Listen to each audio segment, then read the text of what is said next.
नमस्कार दोस्तों, आज मैं आपको कार्तिक मास में नित्य नियम से सुनी जाने वाली 5 कहानी सुनाने जा रही हूँ। पहले सुनते हैं पोपा बाई की कहानी। प्रेम से बोलिए पोपा बाई की जय हो। एक समय की बात है, एक गांव में एक परिवार रहता था। परिवार में भाई भाभी और एक बहन रहते थे, लेकिन उनकी बहन की शादी अभी नहीं हुई थी। बहन का नाम पोपा बाई था। वह भगवान विष्णु की परम भक्त थी और वह हमेशा व्रत नियम बड़े श्रद्धा भाव से किया करती थी। एक दिन उसके भाई भाभी ने पोपा बाई से शादी करने को कहा। तब पोपा बाई ने कहा, मुझे शादी नहीं करनी। भाई भाभी ने फिर से कहा, लेकिन बहन ने मना कर दिया। उसने अपने भाई भाभी से कहा कि आप मेरे रहने के लिए गांव के बाहर एक झोपड़ी बनवा दीजिए, मैं उसी में रहकर अपना जीवन व्यतीत कर लूंगी। फिर पोपा बाई ने गांव के सभी लोगों से कहा, हे गांव वालों, आप लोग अपने गाय बछड़े मेरे झोपड़े के पास चरने के लिए छोड़ दिया करें। मैं सभी के गाय बछड़ों की देखभाल करूंगी। जो भी बचा कुचा खाना होगा वह मुझे दे दिया करना, मैं वही खाकर रह लूंगी। इस तरह बहुत दिन बीत गए। भाई भाभी ने पोपा बाई के लिए गांव से बाहर एक झोपड़ी बनवा दी।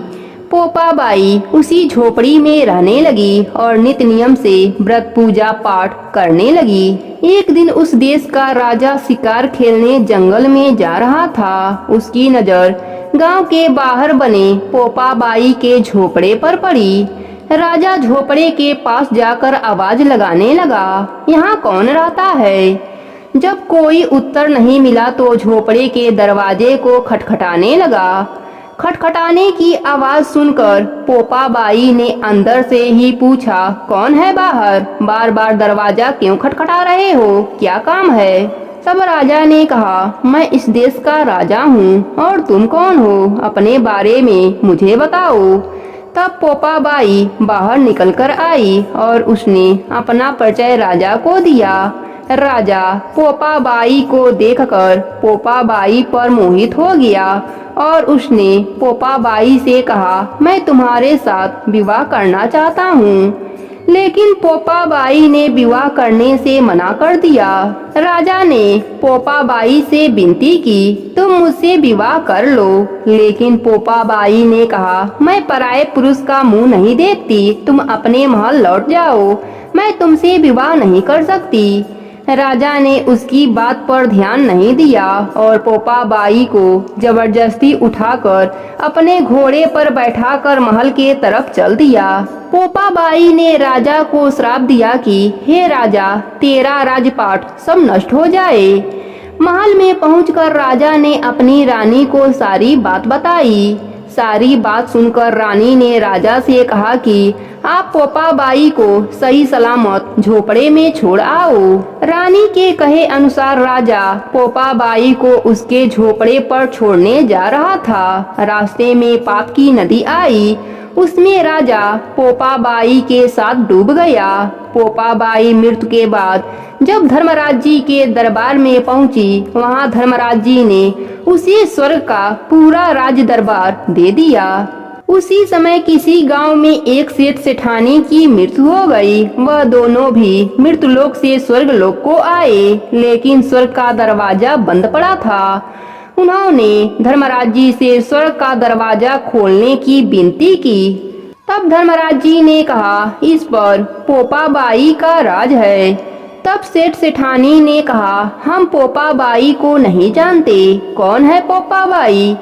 तब धर्मराज जी ने कहा, मैं तुम दोनों को 7 दिनों के लिए मृत्यु लोक में भेजता हूँ। वहाँ जाकर 4 सूखा नारियल को बीच में से काटकर 8 टुकड़े बना लेना। उसमें राई भरकर कपड़ा से ढककर इस प्रकार कहना, राज है पोपा बाई का, लेखा जोखा राई दमोदर का। प्रेम से बोलो पोपा बाई की जय। उसके बाद उद्यापन करना, तब जाकर तुम लोगों के लिए स्वर्ग का दरवाजा खुल जाएगा। वह दोनों सेठ सेठानी ने धर्मराज जी के कहे अनुसार ऐसा ही किया। 7 दिन बाद शेर सेठानी को भी स्वर्ग की प्राप्ति हुई। हे पोपा बाई, जैसे आपने सेठ सेठानी के लिए स्वर्ग का दरवाजा खोला, वैसे ही जो भी आपकी यह कहानी सुन रहा है उसके लिए भी आप स्वर्ग का दरवाजा खोल देना। प्रेम से बोलिए पोपा बाई की जय हो, धर्मराज जी की जय हो, राई दामोदर की जय हो। अब सुनते हैं गणेश जी की कहानी। एक समय की बात है, एक गांव में एक अंधी बुढ़िया माई रहती थी। वह गणेश भगवान की परम भक्त थी। आंखों से भले ही दिखाई नहीं देता था, परंतु वह सुबह शाम गणेश वंदना में मग्न रहती थी। गणेश जी बुढ़िया माई के भक्ति से बड़े प्रसन्न हुए। उन्होंने सोचा, यह बुढ़िया माई मेरा नित्य नियम निभाती है, परंतु बदले में कभी कुछ नहीं मांगती। भक्ति भाव का फल तो उसे मिलना ही चाहिए। ऐसा सोचकर गणेश भगवान एक दिन बुढ़िया माई के सम्मुख प्रकट हुए तथा बोले, माई, तुम मेरी सच्ची भक्त हो, तुम मेरा नित्य नियम निभाती हो, मैं उससे बहुत प्रसन्न हूँ, अतः तू जो वरदान चाहो हमसे मांग सकती हो। बुढ़िया माई बोली, प्रभु, मैं तो आपकी भक्ति प्रेम भाव से करती हूँ, मांगने का तो मैंने कभी सोचा ही नहीं, अतः मुझे कुछ नहीं चाहिए। गणेश जी पुनः बोले, मैं वरदान देने के लिए आया हूँ। बुढ़िया माई बोली, मुझे मांगना तो नहीं आता, अगर आप कहें तो मैं कल मांग लूं, तब तक मैं अपने बेटे व बहू से भी सलाह कर लूंगी। गणेश भगवान कल आने का वादा करके अंतर ध्यान हो गए। बुढ़िया माई का एक पुत्र व बहू थे। बुढ़िया माई ने सारी बात उन्हें बताई और सलाह मांगी। बेटा बोला, माँ, तू गणेश भगवान से ढेर सारा पैसा मांग लो, हमारी गरीबी दूर हो जाएगी, सब सुख चैन से रहेंगे। बुढ़िया माई की बहू बोली, नहीं माँ जी, आप पोते पोती का वरदान मांगे, वंश को आगे बढ़ाने वाला भी तो कोई चाहिए। बुढ़िया माई बेटे व बहू की बात सुनकर सोचने लगी, यह दोनों तो अपने अपने मतलब की बात कर रहे हैं। फिर बुढ़िया माई अपने पड़ोसन से सलाह लिया। पड़ोसन ने कहा, तुम्हारी सारी जिंदगी दुखों में कटी है, अब जो थोड़ा सा जीवन बचा है वह तो सुख से व्यतीत हो जाए। धन अथवा पोते का तू क्या करेगी? अगर तुम्हारी आंखें ही नहीं है तो यह तो सांसारिक वस्तुएं तुम्हारे लिए व्यर्थ है, अतः तुम अपने लिए अपने आंखों की रोशनी मांग लो। बुढ़िया माई घर लौट आई। बुढ़िया माई और भी सोच में पड़ गई। वह सोचा कि कुछ ऐसा मांगूं जिससे मेरा बेटा व बहू सबका भला हो, लेकिन ऐसा क्या हो सकता है? बुढ़िया माई कभी कुछ मांगने का मन बनाती तो कभी कुछ, परंतु कुछ भी निर्धारित ना कर सकी। दूसरे दिन गणेश भगवान पुनः प्रकट हो गए तथा बोले, बुढ़िया माई, तुम अपना वरदान मांग लो। गणेश भगवान के पावन वचन सुनकर बुढ़िया माई बोली, यदि आप मुझसे प्रसन्न हैं तो कृपया मुझे मन इच्छित वरदान दीजिए। मैं अपने पोते को सोने के गिलास में दूध पीते हुए देखना चाहती हूँ। बुढ़िया माई की बातें सुनकर गणेश भगवान उसके सादगी व सरलता पर मुस्कुराए और बोले, तुमने तो मुझे ठग ही लिया। मैंने तुम्हें एक वरदान मांगने के लिए बोला था, परंतु तुमने तो एक वरदान में ही सब कुछ मांग लिया। तुमने अपने लिए लंबी उम्र मांग ली, आंखें मांग ली, बेटे के लिए धन व बहू के लिए पोता भी मांग लिया। पोता होगा, ढेर सारा पैसा होगा, तभी तो वह सोने के गिलास में दूध पिएगा। पोते को देखने के लिए तुम जिंदा रहोगी, तभी तो देख पाओगी। अब देखने के लिए आंखों की रोशनी भी देनी पड़ेगी। फिर गणेश भगवान बोले, जो भी तुमने मांगा है वह सब तुम्हें मिल जाएगा। इतना कहकर गणेश भगवान वहां से अंतर ध्यान हो गए। गणेश भगवान की कृपा से बुढ़िया माई का घर अन्य धन पोता पोती से भर गया। हे गणेश भगवान, अपने सभी भक्तों पर अपनी कृपा बनाए रखना। कहानी अधूरी हो तो पूरी करना, पूरी हो तो मान रखना। प्रेम से बोलिए गणेश भगवान की जय हो। अब सुनते हैं तुलसी माता की कहानी। तुलसी माता की प्राचीन कथा के अनुसार एक समय की बात है, एक गांव में एक बुढ़िया माई रहती थी। वह कार्तिक मास में नित्य नियम से नदी पर स्नान करती और तुलसी जी को सींचती और तुलसी माता से कहती, तुलसी माता सबकी दाता, मैं बिरला सींचूं तू कर निस्तार मेरा। तुलसी माता अड़ुआ दे, लडुआ दे, पीताम्बर की धोती दे, मीठा मीठा ग्रास दे, बैकुंठ का वास दे, चटके की चाल दे, पटके की मौत दे, चंदन की गांठ दे, झालर की झंकार दे, साईं का रास दे, दाल भात का जीवन दे, 11 की मौत दे और कृष्णा की कांधा दे। बुढ़िया माई रोज तुलसी सींचने के बाद यही बात कहती थी। उसकी बात सुनकर तुलसी माता सूखने लगी। एक दिन भगवान हरि ने पूछा, हे प्रिय, इतनी औरतें तुम्हें सींचती हैं, मीठा भोग लगाती हैं, गीत सुनाती हैं, फिर भी तू क्यों सूख रही हो?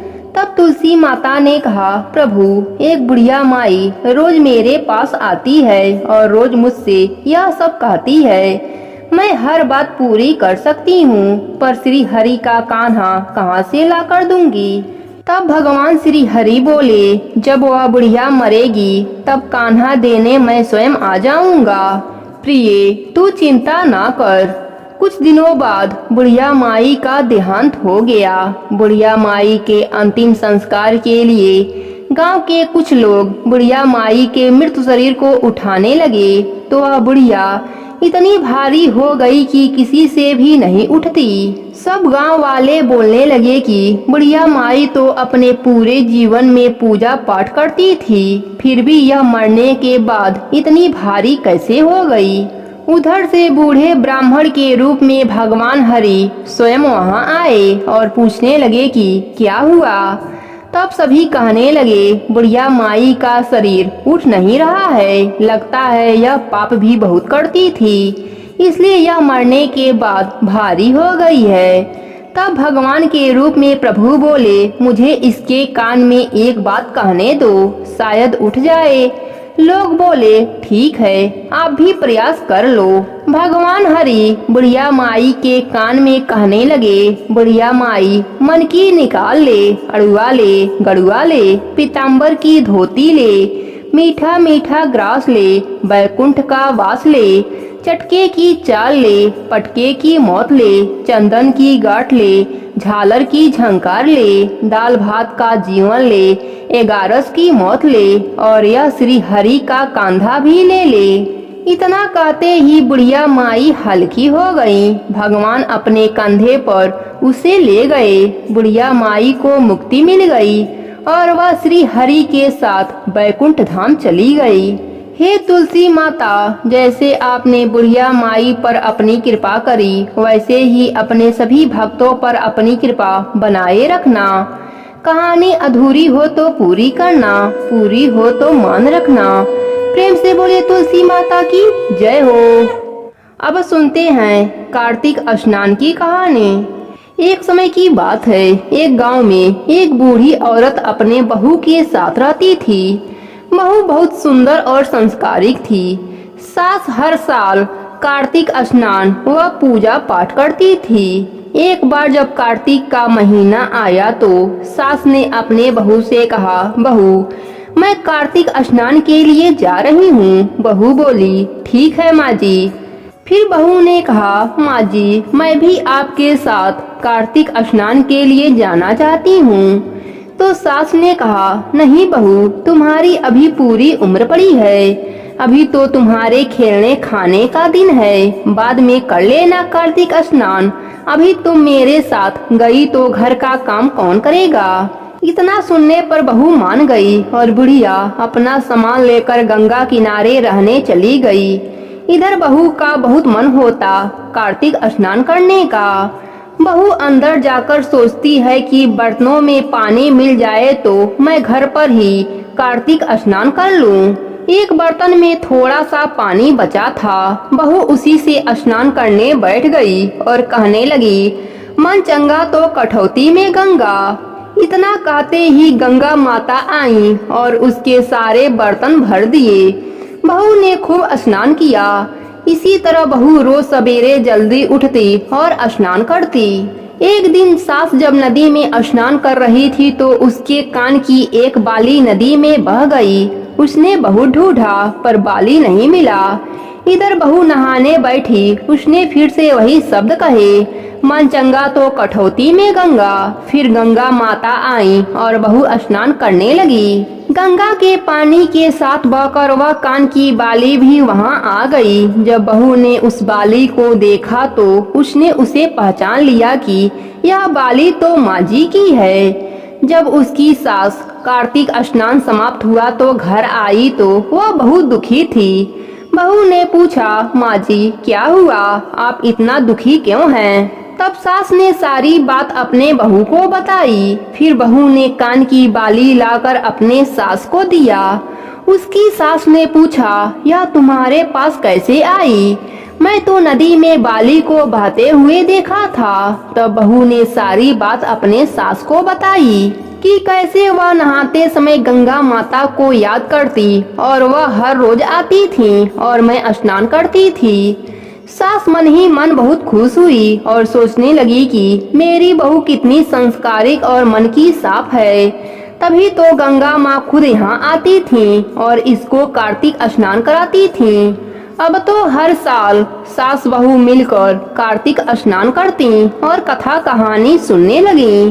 कार्तिक देव की कृपा से उनका घर अन्य धन से भर गया और मरने के बाद बैकुंठ लोक का सुख मिला। प्रेम से बोलिए कार्तिक देव की जय हो। अब सुनते हैं लपसी तपसी की कहानी। एक लपसी था, एक तपसी था। जल जमुना के तीर दोनों रहते थे। तपसी भगवान की तपस्या करता और लपसी सवा सिर लपसी बनाता और घंटी बजाकर भगवान को भोग लगाकर जिम लेता। एक दिन उन दोनों में लड़ाई हो गई। लपसी बोला, मैं बड़ा हूँ। तपसी बोला, मैं बड़ा हूँ, मैं सारा दिन तपस्या करता हूँ। उतने में उधर से फिरते फिरते नारद जी आए। बोले, भाई तुम दोनों क्यों लड़ रहे हो? तब लपसी ने कहा, मैं बड़ा हूँ, और तपसी ने कहा, मैं बड़ा हूँ। नारद जी ने पूछा, पहले तुम दोनों यह बताओ कि तुम किस काम में बड़े हो? दोनों ने बताया कि भगवान की भक्ति करते हैं। लपसी ने कहा कि मैं तो सवा सिर लपसी बनाकर भगवान को रोज भोग लगाता हूँ और सबको प्रसाद बांटकर बचा हुआ खुद खा लेता हूँ और मजे से रहता हूँ। अब नारद जी ने तपसी से पूछा। तपसी ने कहा कि वह भोग लगाने से थोड़े बड़ा होता है। मैं तो हर समय भगवान की पूजा तपस्या करता हूँ, इसलिए मैं बड़ा हूँ। नारद जी ने दोनों की बातें सुनी और कहा, मैं तुम्हें कल जवाब दूंगा। दोनों अपने अपने कुटिया में चले गए। दूसरे दिन नारद जी मंदिर में आए। वहाँ पर दोनों मौजूद थे। नारद जी ने देखा लपसी लपसी बनाकर लाया है और भगवान को भोग लगा रहा है और तपसी मंदिर में तपस्या कर रहा है। उनके आने के बाद नारद जी आए और चुपके से 1.25 करोड़ की अंगूठी नीचे डाल दी। यह दोनों ने देखा और दोनों ने नजरअंदाज कर दिया। लपसी ने तो भोग लगाकर प्रसाद बांटने चला गया। साथ में ही नारद जी बाहर आ गए। अब तपसी की नजर उस अंगूठी पर थी। उसने उसे जल्दी से पाँव के नीचे दबा लिया। तपसी को पता नहीं था कि यह अंगूठी नारद जी ने डाली है। अब थोड़ी देर में नारद जी आए और उन्होंने लपसी से कहा, अब बताओ कौन बड़ा है? तब लपसी ने कहा, मैं बड़ा हूँ। तपसी से पूछा, वह भी कहा, मैं बड़ा हूँ। नारद जी बोले, तपसी तुम्हारे पैर के नीचे क्या है? लपसी ने पैर उठाया तो 1.25 करोड़ की अंगूठी निकली। नारद जी बोले कि इतना भजन भक्ति करके भी तुम्हारे मन में चोरी नहीं गया। तुम्हारी तपस्या में कमी है। तुम्हारी तपस्या का फल व्यर्थ जा रहा है। तुमको कलंक लग गया, इस कारण से तुमसे लपसी बड़ा है। तब तपसी बोला, महाराज मेरी तपस्या का फल मुझे कैसे मिलेगा? कुछ तो उपाय बताओ। तब नारद जी बोले, कार्तिक मास में स्त्रियां कार्तिक स्नान करेंगी, वे अपना पुण्य तुम्हें देंगी, तब यह पाप उतरेगा। वह बोला, वह अपना फल मुझे क्यों देंगी? तब नारद जी ने कहा, आज से औरतें व्रत की कहानी कहने के बाद तुम्हारी कहानी नहीं कहेंगी तो कार्तिक का फल तुम्हें मिल जाएगा, और आंगन लीप कर डेहली नहीं लीपेंगी तो वह फल तुम्हें मिल जाएगा। धोती देकर गमछा नहीं देंगी तो वह फल तुम्हें मिलेगा। साड़ी देकर ब्लाउज नहीं देंगी तो वह फल तुम्हें मिलेगा। कांचली देकर कसैली नहीं देंगी तो वह फल तुम्हें मिलेगा। बेस देकर पगा नहीं लगाएंगी तो वह फल तुम्हें मिलेगा। दाहिनी ओर नाड़ा बांधेंगी तो वह फल तुम्हें मिलेगा। जूता देकर तेल नहीं देंगी तो वह फल तुम्हें मिलेगा। गोबरी थाप कर बाटला नहीं थापेंगी तो वह फल तुम्हें मिलेगा। पग पर पग रखकर धोएंगी तो वह फल तुम्हें मिलेगा। रोटी थाप कर गाय व कुत्ते को रोटी नहीं देंगी तो वह फल तुम्हें मिलेगा। सीधा देकर दक्षिणा नहीं देंगी तो वह फल तुम्हें मिलेगा। ब्राह्मण जिमाकर दक्षिणा नहीं देंगी तो वह फल तुम्हें मिलेगा। एकादशी का व्रत करके द्वादशी को ब्राह्मण नहीं जिमाएंगी तो वह फल तुम्हें मिलेगा। सभी व्रतों की कहानी कहकर तेरी कहानी नहीं कहेंगे तो उन्हें उनकी भक्ति का आधा फल तुम्हें मिल जाएगा। इतना कहकर नारद जी अंतर ध्यान हो गए और तभी से और कथा कहानी कहने के बाद लपसी तपसी की कथा कहानी कहने का नियम हो गया। व्रत में सभी कथा कहानी सुनने के बाद अंत में लपसी तपसी की कहानी सुनने से व्रत का पूरा फल प्राप्त होता है। प्रेम से बोलिए राई दामोदर की जय हो।